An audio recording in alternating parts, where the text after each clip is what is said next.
Phone tapping పై Telangana TDP నాయకుడు Vejendla Kishore Babu SIT బృందానికి ఫిర్యాదు చేశారు. 2020 నుంచి 2024 వరకు తన ఫోన్ను ట్యాప్ చేశారని ఆయన ఫిర్యాదులో పేర్కొన్నారు. తమ పార్టీ నాయకులు కార్యకర్తలను వేధింపులకు గురిచేశారని కూడా తెలిపారు. ఫోన్ ట్యాపింగ్ విషయంలో సమగ్ర విచారణ చేస్తారనే నమ్మకం ఉందని అన్నారు. రేవంత్ రెడ్డి ప్రభుత్వంలో ఫోన్ ట్యాపింగ్ పై నిజానిజాలు బయటపడతాయన్న విశ్వాసం ఉందన్నారు ఆయన.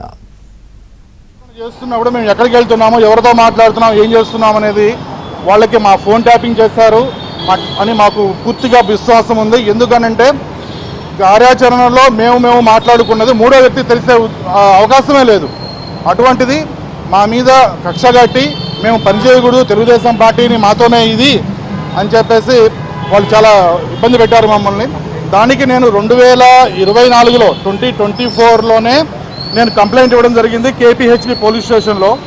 కేపీహెచ్బి పోలీస్ స్టేషన్లో కంప్లైంట్ చేస్తే 2024 ఏప్రిల్లో 3 నెలల తర్వాత అంటే జూలైలో కంప్లైంట్ క్లోజ్ చేస్తాము అని చెప్పి నాకు మొబైల్కి మెసేజ్ వచ్చిందండి.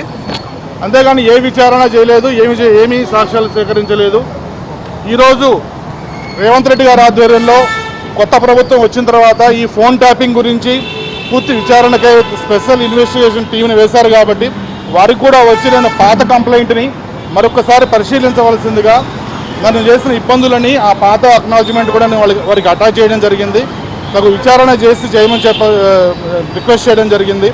ప్రజాస్వామ్యహితంగా ఉండాల్సిన రాజకీయ నాయకులు లేదంటే ప్రజాప్రతినిధులు ఇంత నీచమైన చర్యగా పాల్పడుతూ ఫోన్ ట్యాపింగ్ చేసి భార్యాభర్తలు, సోదరులు, సోదరీమణులు లేదంటే ఇలాగా మాట్లాడుతున్న వాళ్ళని ఫోన్లు వినడం అనేది అత్యంత హేయం.